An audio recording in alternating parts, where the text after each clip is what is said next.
세상의 빛이신 예수 그리스도. 여기 요한복음 8장 1절로 30절에는 세상의 빛으로 오신 예수 그리스도, 그분은 죄인을 구원하시기 위해서 세상에 오신 분이었습니다. 7장에서 이미 예수님께서 회당에 들어가서 영원하신 생수가 되는 예수 그리스도를 믿어야 구원 얻는 도리에 대해서 가르쳤었습니다. 그런데 오늘 이 8장에서도 보면은 감람산에 가서 기도하시고 난 뒤에 다시 성전에 오셔서 거기 있는 백성들에게 복음의 말씀을 가르쳤습니다. 그런데 한참 말씀을 가르치고 있는데 거기 2절에 보면 서기관 또 바리새인들이 음행을 하다가 현장에서 잡힌 여자를 끌고 와서 지금 말씀을 가르치고 있는 예수님 그 가운데 딱 세워놓고 4절에 보면 선생이여, 이 여자가 간음하다가 현장에서 잡혔나이다. 모세는 율법에 이러한 여자를 돌로 치라 명하거니와 선생은 어떻게 말하겠나이까? 모세 율법에는 간음하다가 현장에서 들키면은 그 간음죄를 범한 두 사람을 동시에 돌로 쳐 죽이라고 규정하고 있습니다. 신명기 22장 22절에 보면 남자가 유부녀와 통관함을 보거든 그 통관한 남자와 그 여자를 둘 다 죽여 이스라엘 중에 악을 제할지니라 그랬습니다. 그러니까 어떤 남자가 결혼한 유부녀와 간음죄를 짓는 것이 발견되고 나면 그 남자 여자를 다 돌로 쳐서 죽이는 게 구약시대의 율법이었습니다.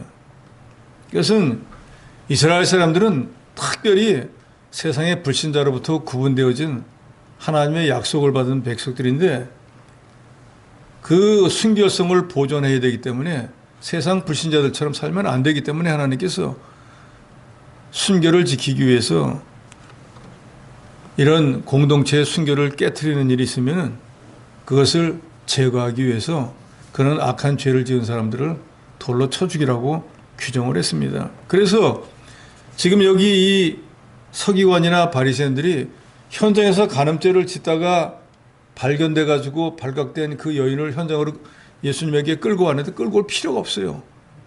율법에 의하면 어떻게 해야 됩니까? 현장에서 발견됐으면 거기서 돌로 쳐 죽이면 되는 거예요.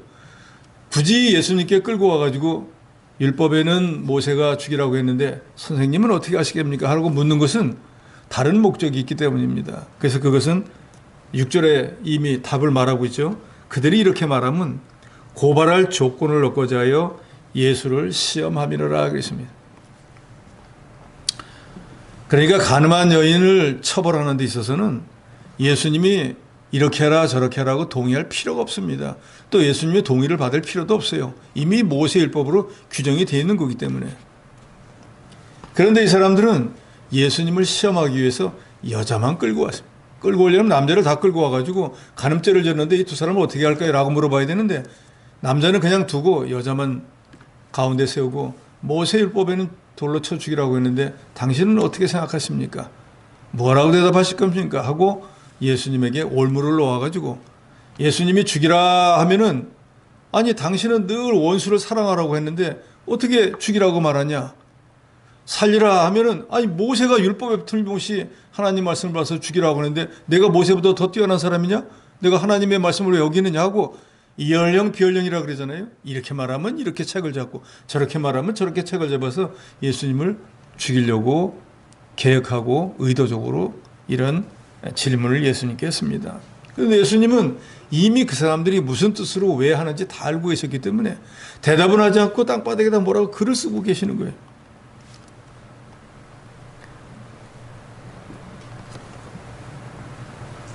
(7절에) 보니까 그들이 묻기를 마지 아니하는지라 다시 재촉했습니다. 어떻게 생각하시냐고요.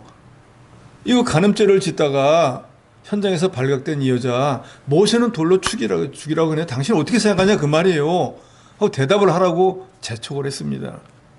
그러니까 예수님이 일어나셔서 7절 하반절에 있는 말씀을 합니다. 너희 중에 죄 없는 자가 먼저 돌로 치라. 세상에 죄 없는 사람이 있을까요? 없을까요? 죄 없는 사람은 없습니다. 다 죄가 있습니다. 그러니까 예수님은 너희 중에 죄 없는 자, 죄가 없다고 스스로 생각하면은, 무죄하다고 생각하면, 이 여자가 간음죄를 지었지만 너희가 죄가 없다고 하면 여자에게 돌로 치고, 너희도 죄가 있다고 하면 죄 있는 자가 죄 있는 자를 다스릴 수는 없지 않느냐. 예수님이 말씀합니다. 너희 중에 죄 없는 자가 먼저 돌로 치라 그랬습니다. 그럼 누군가가 돌을 들고 친다고 하면 자기는 전혀 죄가 없다고 자기 스스로 자부하는 사람일 거 아니에요? 그러나 양심을 가진 모든 인간은 자기가 죄인인 걸 다 압니다. 저와 여러분도 죄인입니다. 내가 무슨 죄를 졌다고, 나는 지금까지 살면서 죄진 적이 없는데, 어느 저 시골 산속 같은 데 가보면은 도시 구경도 잘 못하고 평생 거기 살다가 세상 떠나는 그런 사람들 있잖아요. 그럼 그런 사람들은 뭐 죄질 궁리를 할 것도 없어요. 농사나 짓다가 죽으니까.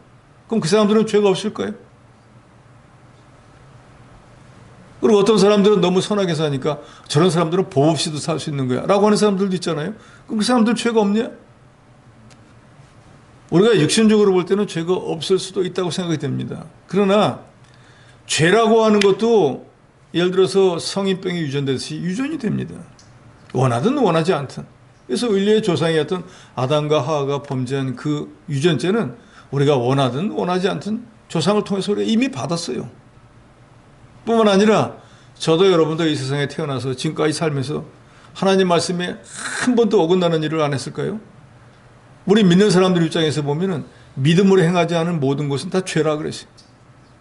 그리고 예수님도 다른 성경에서 말씀하지만 예쁜 여자를 보고 저 여자라고 마음을 먹으면 그것도 벌써 죄라는 거예요.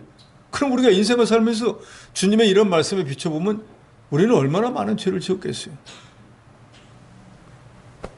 적어도 이 안에 선한 양심이 있다고 하면 나는 죄가 없어라고 말할 수 있는 사람은 세상에 없습니다. 또 로마서에 보면 하나님께서 이 세상에 의인이 있나 없나 한번 살펴보니까 의인은 없는데 몇 명 없다 그랬죠?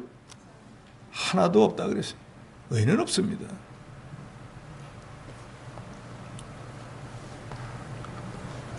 너희 중에 죄 없는 자가 먼저 이 여인을 돌로 쳐라 라고 말씀하시고 나서는 다시 몸을 구부려가지고 또 뭐라고 글을 쓰고 계시는 거예요. 우리가 잘 알듯이 율법의 대강령 핵심은 신명기 6장 5장에 보면은 내 마음을 다하며 목숨을 다하며 힘을 다하며 뜻을 다하여 주 너의 하나님을 사랑하고 내 이웃을 내 몸과 같이 사랑하라 하는 말씀입니다.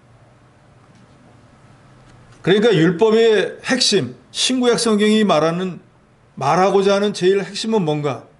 하나님을 사랑하고 이웃을 사랑하라는 거예요. 그것을 설명하기 위해서 창세기로부터 시작하고 요한계시록에 자세히 기록을 해놓은 거예요. 지나간 역사의 사실 모든 걸 통해서 왜 우리가 하나님을 사랑해야 되고 왜 이웃을 사랑해야 되는지를 66권에 기록해 놓은 거예요. 그래서 우리가 지식적으로는 다 알잖아요. 성경을 66권을 한마디로 축약을 한다고 하면 성경은 사랑인 거예요. 그리스도에 대한 사랑, 하나님은 우리 성도에 대한 사랑, 그걸 기록해 놓은 책이 성경인 거예요. 그래서 예수님이 말씀을 전할 때 율법사, 그 구약 성경을 열심히 연구해가지고 달달 외우는 율법사가 자기는 뻔히 알고 있으면서 라비요, 이 성경에서 제일 귀중한 말씀 핵심이 뭡니까? 강령이 뭡니까? 라고 물어볼 때 예수님이 말씀하시죠. 신명기 이 6장 5절에 있는 말씀을 그대로 말씀하시는 거예요. 하나님을 사랑하고 이웃을 사랑하라. 그게 바로 성경이 우리에게 요구하고 있는 거예요. 가늠한 여자를 잡아왔을 때 예수님은 아마도 이 신명기 6장 5절의 말씀을 땅에다가 기록하고 계시지 않았을까. 우리 이병기 목사님은 강해서에 그렇게 기록을 해놓았습니다. 그리고 정말로 너희가 율법이 의미하는, 율법이 우리에게 요구하는 것을 안다고 하면은 너희가 하나님의 백성이라고 하니까 하나님은 섬기는 면이 있는데 정말로 율법의 이 대강령을 알고 있다고 하면 당연히 하나님을 사랑하고 그 다음에 누굴 사랑해야 되겠습니까? 이웃을 사랑해야 된다 그 말이에요. 설령 간음죄를 지었다고 해서 율법에 죽이라고 했다 할지라도 할 수만 있으면 살리는 게, 그게 율법이 순교를 지키기 위한 것이지 죽이기 위한 법이 아닙니다.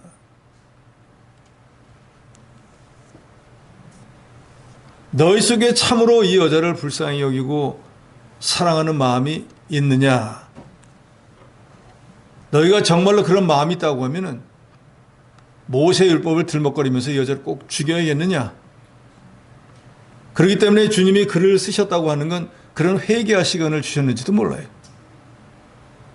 왜냐? 너희 중에 죄 없는 자가 이 여자를 돌로 먼저 쳐라 하고 돌을 들어 치라니까 하고 강요한 게 아니라 글을 또 쓰고 계시는 거예요. 그 말을 듣고 양심적인 인간은 이거 내 죄도 많은데 이 여자 죄에 비하면 내 죄가 더 많은데 내가 어떻게 돌로 칠 수 있겠느냐 하고 회개할 시간을 주신 것 같아요. 그런데 그것이 정말로 맞는 것이 9절에 보니까 그들이 이 말씀을 듣고, 이 말씀은 너희 중에 죄 없는 자가 먼저 이 여자에게 돌을 던져 여자를 죽여라 라고 말씀하시니까 누구든지 인간적으로 다 양심은 있거든요. 불신자에게도 양심은 있어요. 우리는 하나님 말씀에 비판받는 신앙 양심을 갖지만 불신자들은 윤리적 도덕적 양심을 갖고 있어요. 그 사람들도 이게 옳다 그르다를 즉시 판단해요. 이 양심은 세상 재판장하고 틀립니다. 옳다 그르다를 뭐 1심 3심 갈 것도 없어요. 옳다 아니다라는 걸 0점 몇 천에 딱 갈려줍니다. 그러니까 9절에 양심의 가책을 느껴, 무슨 양심의 가책을 느꼈을 거예요? 너희 중에 죄 없는 자라고 하니까 다 죄가 있는 것을 깨달았어요. 어른으로부터 시작해서 왜 어른부터 갔을까요? 깨닫는 면이 좀 더 낫겠죠. 아이고 나도 그런 사람이었는데 내가 이 여자에게 과연 돌을 던질 수 있겠는가? 라고 하는 면이 있었겠죠. 그 다음에 젊은이까지. 젊은이는 아직까지도 잘 모르니까 어른들이 가기 시작하니까 나중에 생각해 보니까 나도 죄가 없는 건 아닌데 하는 마음이 들었겠죠. 그러니까 어른으로부터 시작해서 젊은이까지 하나씩 하나씩 다 나가고 돌을 던져 죽이고 그 대답에 따라 예수님을 올무로 놓으려고 생각했었던 그 서기관과 바리새인까지 다 가버리고 말았습니다.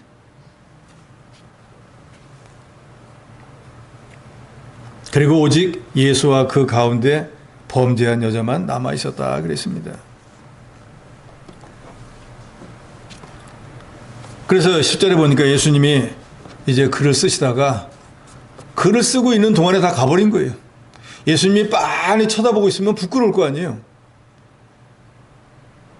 그러니까 예수님이 가도 부끄럽지 않게 하려고 일부러 글을 쓰고 계셨다. 그러니까 못 본 척하고 다 도망가 버리고 말았습니다. 예수님이 여자에게 이제 아무도 여자를 잡을 수 있는 사람들이 없는 것을 보고 여자여 너를 고발하던 그들이 어디 있느냐? 너를 정죄한 자가 없느냐? 너를 죽이겠다고 끌고 온 사람들 다 어디 갔느냐? 더 이상 없느냐? 라고 물었습니다. 그러니까 여자가 없습니다. 당신과 저만 남았습니다. 하니까 예수님이 11절에 말씀합니다. 나도 너를 정죄하지 아니하노니 가서 다시는 죄를 범하지 말라 하시느니라.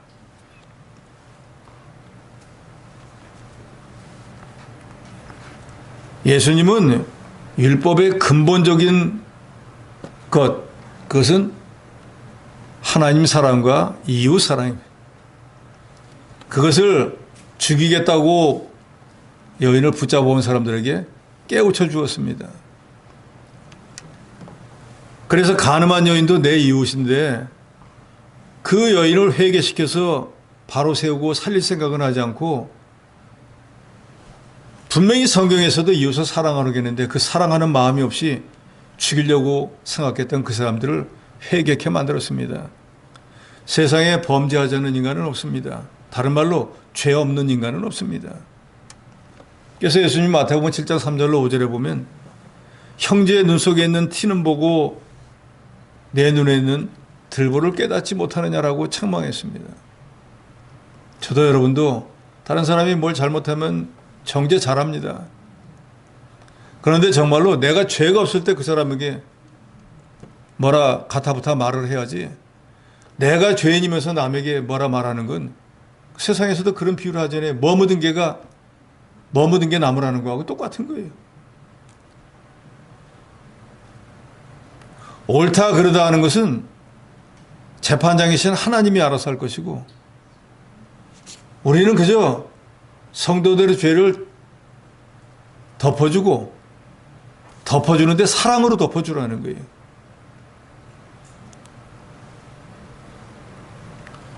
주님은 말씀합니다.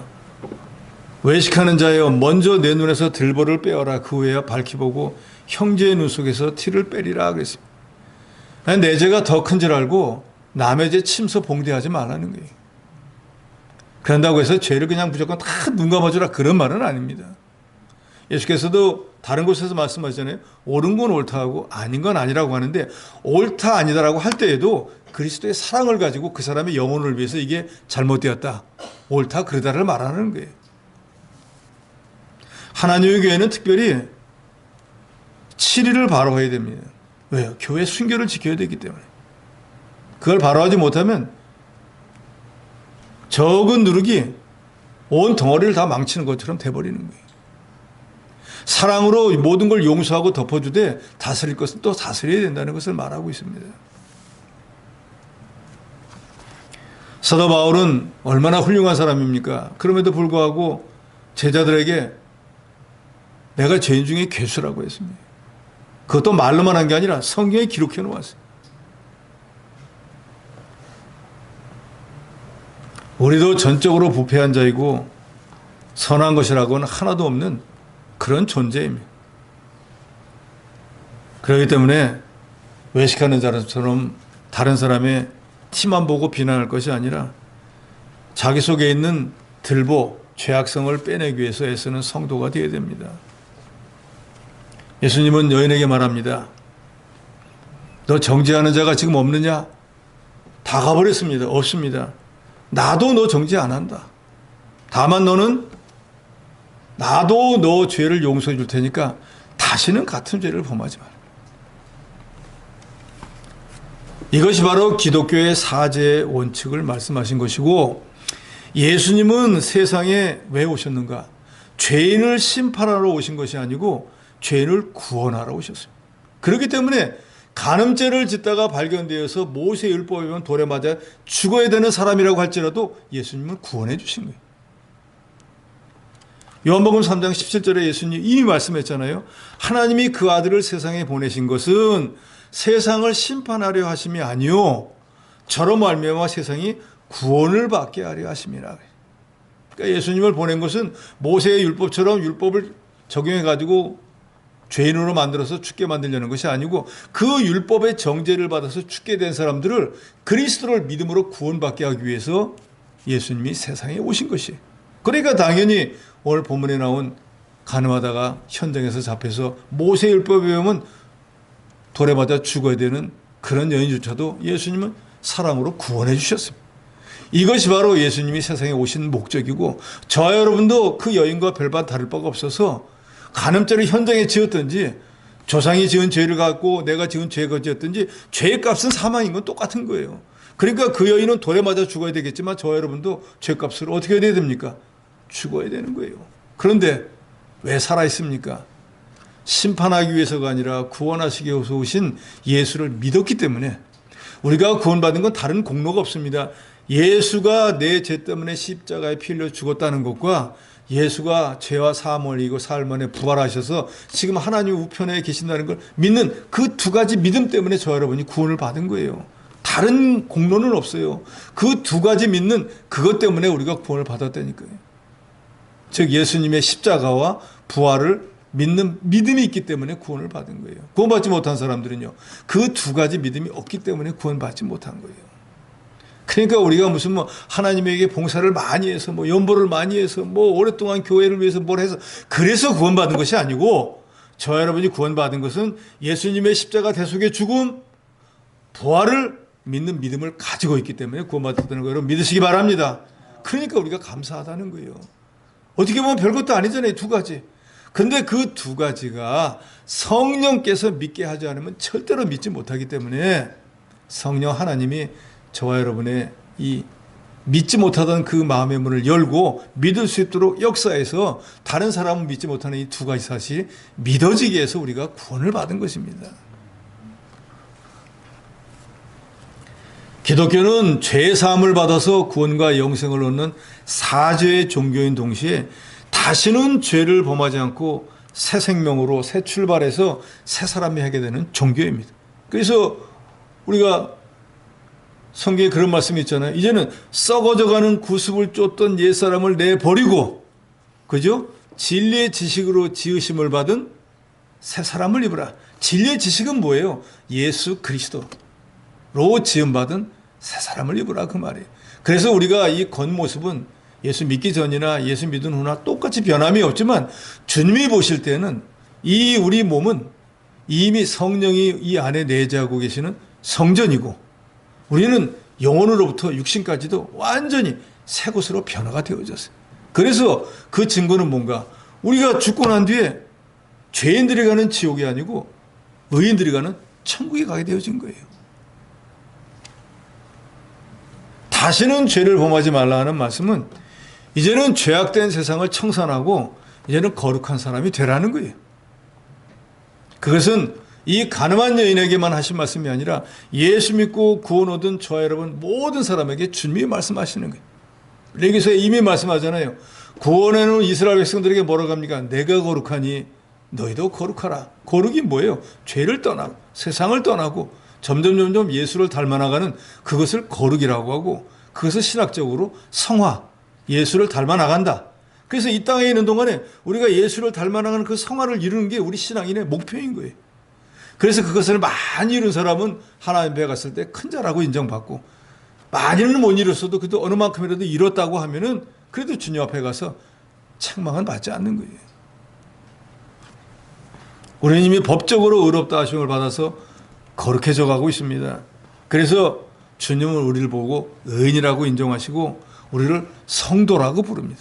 성도, 거룩한 부리. 그래서 우리는 이제 이 우리 주님의 거룩 안에서 의롭고 거룩한 삶을 살아드려야 됩니다. 하나님의 아들 예수 그리스도는 간음하다가 현장에서 잡힌 여인도 너 모세 율법으로 하면 너는 돌에 맞아 죽어야 돼. 하나님 말씀이 너는 돌에 맞아 죽으라고 했으니까 너는 간음한 죄로 죽어야 돼 라고 정죄하지 아니하시고, 오히려 주님이 이 세상에 원래 오신 목적대로 죄인을 구원하시기 위해서 오신 그 주님은 나도 너를 정죄하지 않으니 이제 새 사람으로 거듭나서 다시는 죄를 범하지 않는 거룩한 삶을 살으라고 그 여인에게 말씀했습니다. 복음은, 예수 그리스도는 죄인들을 죄와 영원한 멸망으로부터 구원하시기 위해서 이 세상에 오신 분입니다. 누구든지 예수를 믿기만 하면 죄 사함을 받고 의롭다 하심을 받고 천국에 갈 수 있게 됩니다. 이 간음하다가 돌에 맞아 죽게 된 여인을 구원해 주신 목적도 바로 영혼을 구원해 주시기 위한 것입니다. 주님은 그렇기 때문에 바로 하나님이라는 것을 이 사건을 통해서도 우리에게 분명히 말씀하십니다.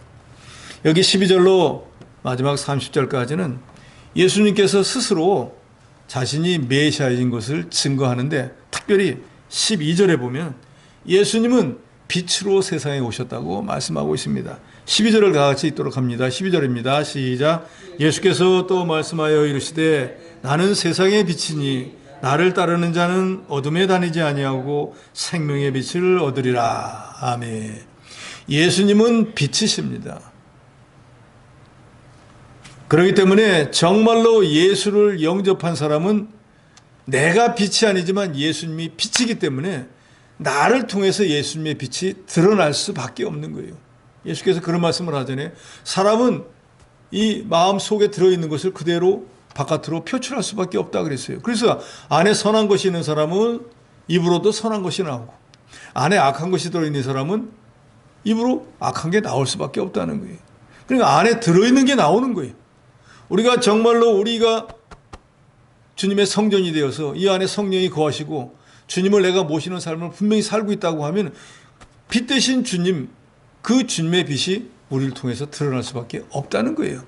무슨 그림에 나오듯이 우리가 뭐 이 뒤에 주님을 모시면 여기서 뭐 머리에서 광이 나고 그런 걸 말하는 게 아니라, 우리 주님이 우리 안에 계시기 때문에 말하는 거나 행동하는 게 주님을 좀 닮아서 주님의 냄새가 난다 그 말이에요. 그리스도의 향기가 난다 그 말이에요. 다른 성경에 보면 너희는 그리스도의 편지라 그랬잖아요. 아니 그 일이 그렇게 잘 됐어 얼마나 좋겠어 라고 하더라도 하나님이 다 하신 거야. 하나님의 은혜이지. 말 한마디라도 말이 이렇게 한다고 하면은 그 말을 듣는 사람은 아 그렇구나 라고 여겨지지 않겠어요? 예수를 믿은 지가 그렇게 오래됐는데도 그런 말을 할 때 아이고 재수가 좋지 라고 한다고 하면 자기가 잘 되어진 모든 게 그냥 어쩌다 보니까 우연하게 됐다 그런 거 아니에요. 그런데 세상에 우연한 일은 없잖아요. 그러니까 무언가 내가 잘 된 일이 있다. 그건 하나님의 은혜로 된 거예요. 당연한 거 아니겠어요? 그러니까 제일 먼저 하나님 앞에 영광을 돌려야죠. 하나님 해주신 거야. 빈말이라도 자꾸 그렇게 하셔야 돼요. 그러다 보면 그게 습관이 되면은 저도 예를 들어가지고 물을 먹다가 갑자기 흘리면 제일 먼저 나오는 거 주여 주님이 뭐 물 흘리라고 한 적도 없는데 입에 늘 달고 사니까 나오니까 어떨 때 우리 집사람이 그때 왜 주야? 라고 하는데 그러잖아요. 그러니까 자꾸 쓰면 그렇게 된다 그 말이에요. 아이고 죽겠다 하고 자꾸 쓰면은 뭐 모든 일에 말끝마다 아이고 죽겠다가 나오는 거예요. 근데 아이고 주여 하면은 주여가 나온다니까요. 근데 아이고 주여 하면 안 되겠죠. 어쨌든 내 안에 주님이 있으면은 주님과 관계된 말이 나올 거고 세상에 마음이 가 있으면 세상 말로 나올 수밖에 없다 그 말이에요. 그러니까 상대방이 볼 때 그래도 저 양반은 그렇게 오래 믿었는데 주여 소리 한 번 없고 날마다 세상 사람 같이 얘기한다. 그럼 전 믿는 사람인가 정말? 이해가 안 될 때도 있다 그 말이에요.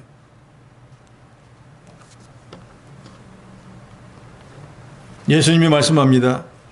나를 따르는 자는 어둠에 다니지 않고 생명의 빛을 얻으리라. 당연하겠죠. 예수님은 빛이잖아요. 그래서 요한복음 1장 3절에도 보면은 1장 4절이죠.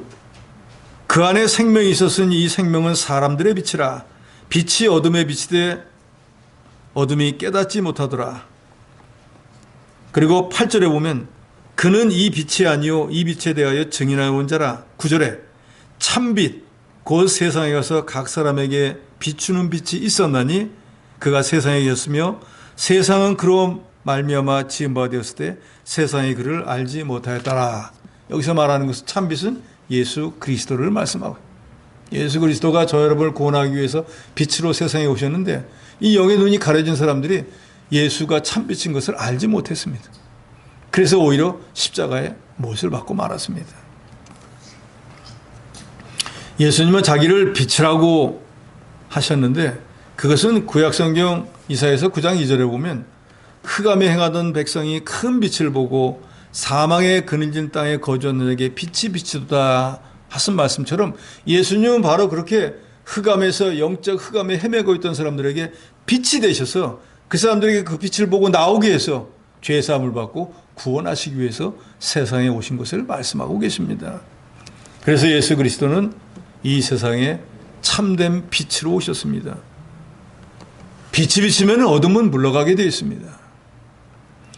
예수 그리스도가 참빛이기 때문에 그 예수를 구주로 믿기만 하면 흑암 가운데 있던 사람이 모든 죄사함을 받고 빛 가운데 행하게 될 수 있는 거예요. 예수님은 하나님이 어떤 분인지 그 속성을 우리들에게 알게 하시는 진리와 의와 영적 생명의 빛으로 오셨습니다. 이 그리스도는 만물의 생명과 영적 생명의 근원이시고 모든 생명을 창조하신 창조주시기 때문에 어느 인간이든지 예수를 구주로 영접해서 예수와 연결이 되기만 하면 그 사람의 죽었던 영혼이 살아나게 돼요. 왜요? 생명을 주시는 분이기 때문에 죽어있던 것도 인공호흡을 시키면 사는 것처럼 영혼이 작동을 못하고 있었는데 예수님을 딱 만나면 예수님이 살려주시는 거예요. 그래서 우리는 그걸 중생이라고 그러잖아요. 죽어있던 걸 다시 살린다. 그래서 예수를 믿던 사람이 예수를 떠나면은 예수님과 연결되었고 예수님부터 오던 생명이 또 끊어져 버리니까 어떻게 죽은 자처럼 돼버리는 거예요. 이 죽었다라고 하는 건 영혼이 죽었다는 거예요. 즉 하나님과 관계되는 모든 영적인 일이 다 중단돼 버린다 그 말이에요. 그러니까 하나님의 일을 하지도 않거니와 교회를 멀리하게 되고 불신자처럼 세상 일에만 관심을 갖게 되는 거예요. 불쌍한 사람이 돼버리는. 우리는 불신자였다가 예수를 구주로 영접하고 하나님의 자녀가 되었지 않습니까? 그래서 불신자 있을 때는 이 세상만 있는 줄 알고 살았는데 예수를 구주로 믿고 성도가 되고 보니까 이 세상은 별것도 아니고 영원한 다른 세상이 우리 앞에 또 놓여 있다는 거예요. 불신자들은 그걸 몰라요. 그러니까 영원히 죽어 있을 때는 그걸 몰랐지만 예수를 구주로 영접하면 빛을 보게 되고 빛 가운데서 내세를 바라볼 수 있게 되어져. 불신자는 이 빛을 영접하지 못했지만 여전히 흑암 가운데 있어서 이 세상 외에는 보지 못하다가 결국 땅에 묻혀 지옥으로 가버리고 마는 거예요. 저와 여러분은 빛 대신 예수를 영접했기 때문에 빛의 나라를 볼 수 있게 되어진 거예요. 빛이니까 빛을 볼 수 있는 거예요. 흑암에 있는 사람은 거기 있다가 흑암의 영원한 지옥으로 가버리는 거예요. 그러니까 우리가 얼마나 복 있는 자들입니다. 지금 당장 뭐가 없다, 뭐가 부족하다, 그게 문제가 아니에요. 인생 얼마나 살 것 같습니까? 과학과 의술이 발전했으니까 100년을 산다고 치더라도 정말로 뭐 병도 안 들고 건강했고 살 수 있는 거는 한 70 정도. 그 이상은 안 될 거예요. 그죠? 8, 90대 가지고 10km, 100km 걸어 다니고 있어요. 못 다닌다고. 집안에서 한 20, 30년 살면 그게 사는 거예요. 그러다가 인생이 끝났다. 그런데 지금 살던 것보다 더 힘들고 어려운 세상을 간다고 생각하면 얼마나 암담하겠어요. 그런데 우리는 소망이 있잖아요. 이 인생이 끝나고 나면 이제는 더 좋아. 요새 가끔 그 생각이 터나요. 아침 저녁으로 더울 때마다 거기는 그거 없다는데 에어컨 전기 많이 나오는데 틀까 말까 궁리할 것도 없고 더 좋은 세상이 기다리는데 할 수만 있으면 빨리 가면 좋은데 정한 때까지니 원해도 되지 않습니다. 그러나 우리는 이미 빛 대신 예수 그리스도를 영접해서 빛의 나라에 갈 수 있도록 예약되어 있는 사람들이니까 얼마나 감사하고 얼마나 복된 사람들입니다. 요한복음 12장 46절에도 보면 나는 빛으로 세상에 왔나니 물은 나를 믿는 자로 어둠에 거하지 않게 하리로입니다. 그러니까 예수께서 세상에 오신 목적은 빛을 영접해가지고 이 흑암의 세계에서 벗어나서 그 말은 다른 말로 그 죄로 인해서 지옥에 갈 사람들에게 죄 사함을 주어서 구원과 영생을 주시기 위해서 세상에 오셨다는 거예요. 광명한 빛 가운데 살게 하시기 위해서 예수님은 이 세상에 오셨습니다. 그런데 그것은 택자로 예정되어 있는 사람에게만 주시는 복이에요. 13절에 바리새인들이 내가 너를 위하여 증언하니 내 증언은 참되지 아니하도다. 예수님이 전하는 말씀을 듣고 너 내가 말하는 건 안 맞아. 거짓말이야. 그러니까 14절에 예수님 말씀입니다. 내가 나를 위하여 증언하여도 내 증언이 참되나니 나는 내가 어디서 오며 어디로 가는 것을 알거니와 너희는 내가 어디에서 오고 어디로 가는 것을 알지 못하냐. 예수님 원래 하나님이라 하늘에 계셨다가 세상에 구원하기 위해서 택자를 구원하기 위해서 세상에 오셨잖아요. 그러니까 주님은 어디 계셨고 어디서 있다가 어디로 또 다시 갈지를 다 알고 있지만 너희들은 모르잖아.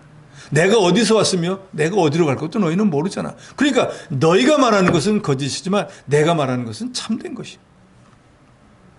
15절에 너희는 육체를 따라 판단하나 나는 아무도 판단하지 아니하노라. 만일 내가 판단하여도 내 판단이 참된 이는 내가 혼자 있는 것이 아니요 나를 보내시니가 나와 함께 계심이라. 나는 육체적으로 너희들처럼 사람의 생각으로 뭘 판단하지 않는다. 근데 예를 들어 내가 판단을 한다고 할지라도 내 판단은 옳다. 왜?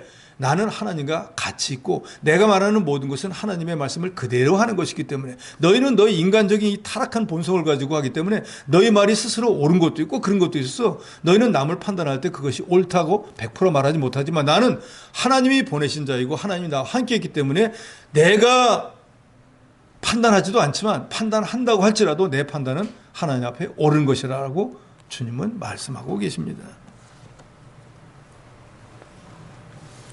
19절에 보니까 유대인들이 다시 묻습니다. 아버지가 어디 있느냐? 아버지와 내가 함께 계신다. 아버지가 나와 함께 계신다고 하니까 아버지가 어디 있느냐? 이 말은 너희 아버지는 목수 요셉이잖아 라고 하는 말과 같은 거예요. 그러니까 예수님께서 19절에 말씀하시죠. 너희는 나를 알지 못하고 내 아버지도 알지 못하는도다. 나를 알았더면 내 아버지도 알았으리라. 내가 하나님의 자녀이고 하나님이 보내신 분, 그렇기 때문에 우리 아버지가 하나님 아버지라는 걸 알면은 너희는 나를 이미 영접했고 하나님 아버지께서 이 사람을 보냈구나라는 것을 알 것인데 너희가 그것을 모르는 걸 보니까 너희는 아직 구원받지 못했고 영의 눈이 띄어지지 않고 너희들은 불택자이다. 이 말씀은 성전에서 가르치실 때 주님이 하셨다라고 20절에 말씀하고 있습니다. 21절에 보면 내가 가리니 너희가 나를 찾다가 너희 죄 가운데서 죽겠고 내가 가는 곳에는 너희가 오지 못하리라. 이 말씀은 예수님께서 이제 십자가에서 대속의 죽음을 죽고 난 뒤에는 승천하셔서 하나님 아버지께로 갈 것을 말씀하시는 거예요. 그러니까 예수께서 하나님이신데 하늘나라에 계시다가 우리를 구원하시기 위해서 육신의 몸을 입고 세상에 온 것을 믿지 못하면은 그 주님이 십자가에서 대속의 죽음을 죽고 승천하는 것도 또한 믿지 못하는 거예요. 그렇기 때문에 그것을 믿지 못하는 사람들은, 즉 예수를 구주로 영접하지 못하는 사람들은 21절에 너희는 죄 가운데 살다가 결국 죽을 것이라. 예수를 영접하지 못하고 멸망하게 될 것을 예수님이 말씀했습니다.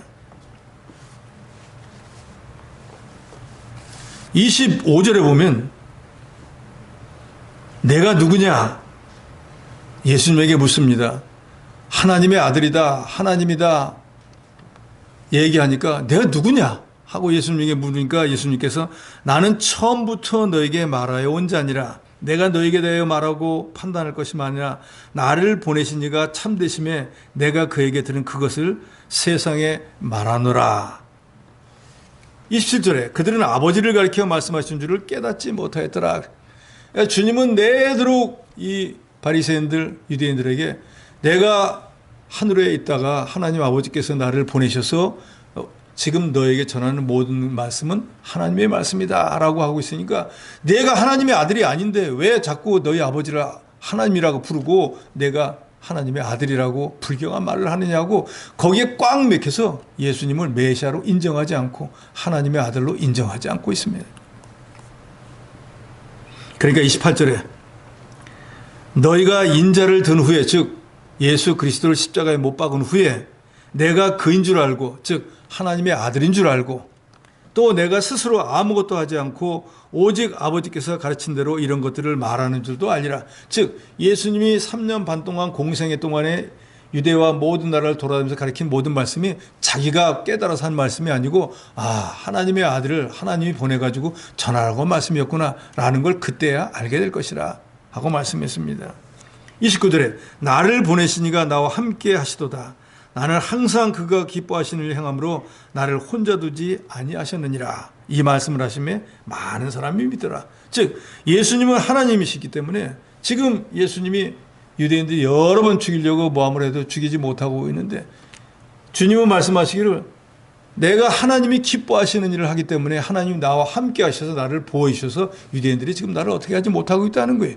그렇기 때문에 바로 내가 너희들이 그동안 그렇게 원했던 메시아 그리스도이고 누구든지 나를 영접하기만 하면 그 배에서 생수가 흘러나온 것처럼 죄 사함을 받아서 영원한 생명을 얻게 되고, 오늘 주님이 말씀하신 것은 나는 빛으로 왔기 때문에 누구든지 빛인 나를 영접하면 너희들은 어둠 가운데서 죄 사함을 받고 구원과 영생을 얻게 될 것을 말씀하시니까 그러하다. 이분이 정말로 메시아이고 빛이시고 생수이구나 하고 많은 사람들이 믿게 되었다 그랬습니다. 또 그 앞에 그 간음하다가 잡힌 여자를 살리신 일을 통해서 볼 때도 모든 유대인들은 그저 죄를 지으면 죽여야 된다고 했는데 이분은 내 이웃을 내 몸과 같이 사랑하라 하신 그 말씀대로 간음한 여인까지도 살려주시는 걸 보니까 분명히 이분이 메시아 그리스도인 것이 분명하다라고 깨닫고 많은 사람들이 예수를 영접하게 되었다라고 하는 것이 오늘 본문의 내용입니다.